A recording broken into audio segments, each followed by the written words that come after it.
Ford Edge is a popular option for a mid-size family SUV. However, you may know what it looks like on the outside by passing it on the street or passing the dealership, but you need to know what it's like on the inside.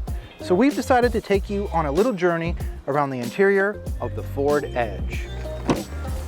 As soon as you open the door, you notice all of the fine craftsmanship and materials used in the Ford Edge. From nice leather-wrapped elements here on the door card, and soft touch elements all around the interior, including the dash and a leather-wrapped steering wheel.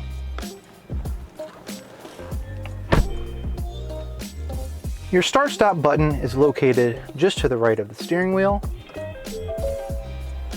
And this fires up the sequence here on the Sync 3 screen, as well as your digital displays on either side of the speedometer.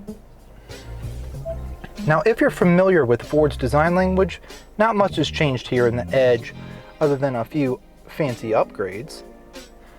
However, you do get nice buttons here on the steering wheel to control your digital displays, with the left side controlling the left side just, and the right side over here.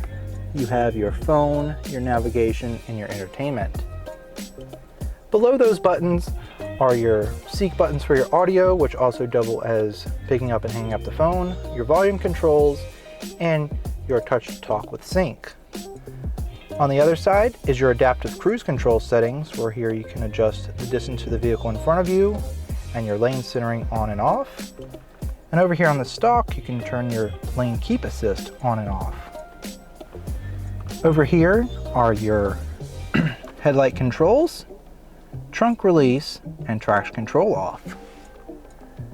This model is equipped with memory seating for up to 3 positions, and you can lock your windows right there, and the front 2 go down automatically, and the backs you have to hold down. The Escape comes with a lot of storage. However, they have moved on from the traditional flip-up design here in the center in favor of a little tray. But below here, you have a revised center console area here that includes a wireless phone charging pad and USB ports.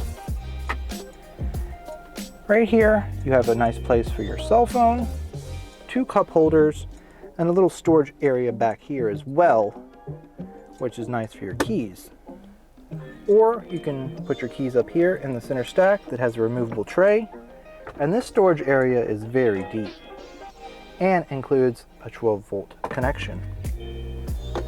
Moving down the center stack, you have your front camera option right there, your climate controls on either side, a large volume knob here in the middle with your seek and tune on either side, and if equipped, you have your ventilated and heated seats there. Now, some of that new design language includes new technology. This is a rotary dial shifter here for your transmission. This opens up a lot more space and is easier to use. Just a simple turn of the dial there. Then you have your electronic parking brake, your auto start stop, your active park assist, and your parking sensors. Up above are your shade controls for your panoramic vista roof, and here's where you'll open it. And as you can see, that allows a lot of light in over both rows. You have your lights here and a garage home link, and vanity mirrors here on the sunshades. You also get nice grip handles as well. The interior of the Ford Edge is a very comfortable place to be for both rows of passengers. This is due in part to the available 40.2 inches of available headroom and the 42.6 inches of available legroom here in the front. Here in the rear, passengers enjoy 40.3 inches of available headroom and 40.6 of available legroom. Here in the rear, you also get additional storage with map pockets on the back. You have your vents for the rear passengers, heated seats if equipped, a nice little storage tray there, and a 12-volt power port, and a 110-volt home style power port. And as you can see, the design language continues with soft touch elements on the door cards and nice speakers back there. Why don't we check out the cargo area? The total passenger volume for the Edge is 113.9 cubic feet. And back here behind the second row, you get 39.2 cubic feet of total space. Then simply press these buttons here, and your second row seats fold flat to provide 73.4 cubic feet of cargo volume. Additionally, if you need more storage, you can lift this up and you can see there are little cubby areas for those little knickknacks that you don't want flying around. So now that we've taken a look around the cargo area, the passenger area, and the complete interior of the Ford Edge, why don't you say we get behind the wheel and see what it's like to actually drive this vehicle.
So, as you can see, the interior of the Ford Edge is a great place to be. And to get this view that you're seeing right now, the best place to do it is Richmond Ford, where we are driven by you. Please like, comment, and subscribe for more great Ford content. And thanks for watching.